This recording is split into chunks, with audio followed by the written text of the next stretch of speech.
പ്രിയ സഹോദരരെ, വിശുദ്ധ പത്രോസ്ലീഹ എഴുതിയ ഒന്നാം ലേഖനത്തിൽ നിന്നുള്ള വായന. 1-ാം അധ്യായം 3 മുതൽ 7 വരെയുള്ള തിരുവചനങ്ങൾ.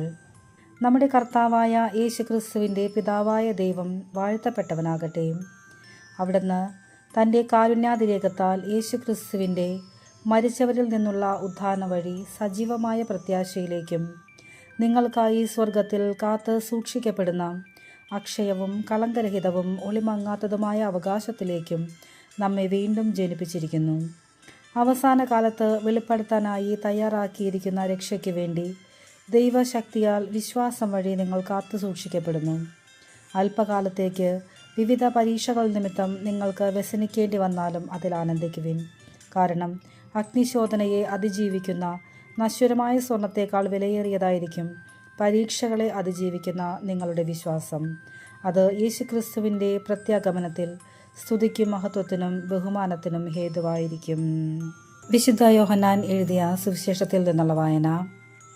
17-ാം അധ്യായം 12 മുതൽ 19 വരെയുള്ള തിരുവചനങ്ങൾ. ഞാൻ അവരോടുകൂടെ ആയിരുന്നപ്പോൾ അങ്ങ് എനിക്ക് നൽകിയ അവിടുത്തെ നാമത്തിൽ ഞാൻ അവരെ സംരക്ഷിച്ചു. ഞാൻ അവരെ കാത്തു സൂക്ഷിച്ചു.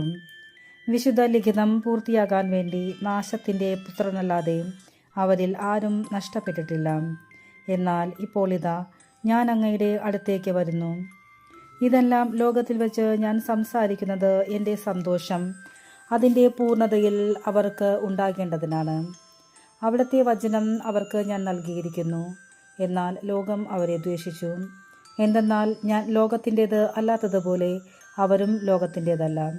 ലോകത്തിൽ നിന്ന് അവരെ അവിടുന്ന് എടുക്കണം എന്നല്ല, ദുഷ്ടനിൽ നിന്ന് അവരെ കാത്തുകൊള്ളണം എന്നാണ് ഞാൻ പ്രാർത്ഥിക്കുന്നത്. ഞാൻ ലോകത്തിൻ്റേത് അല്ലാത്തതുപോലെ അവരും ലോകത്തിൻ്റേതല്ല. അവരെ അങ്ങ് സത്യത്താൽ വിശുദ്ധീകരിക്കണമേ. അവിടുത്തെ വചനമാണ് സത്യം. അങ്ങ് എന്നെ ലോകത്തിലേക്ക് അയച്ചതുപോലെ ഞാനും അവരെ ലോകത്തിലേക്ക് അയച്ചിരിക്കുന്നു. അവരും സത്യത്താൽ വിശുദ്ധീകരിക്കപ്പെടേണ്ടതിന് അവർക്ക് വേണ്ടി ഞാൻ എന്നെ തന്നെ വിശുദ്ധീകരിക്കുന്നു. ദൈവവചനമാണ് നാം കേട്ടത്. ദൈവത്തെ നമുക്ക് സ്തുതിക്കാം.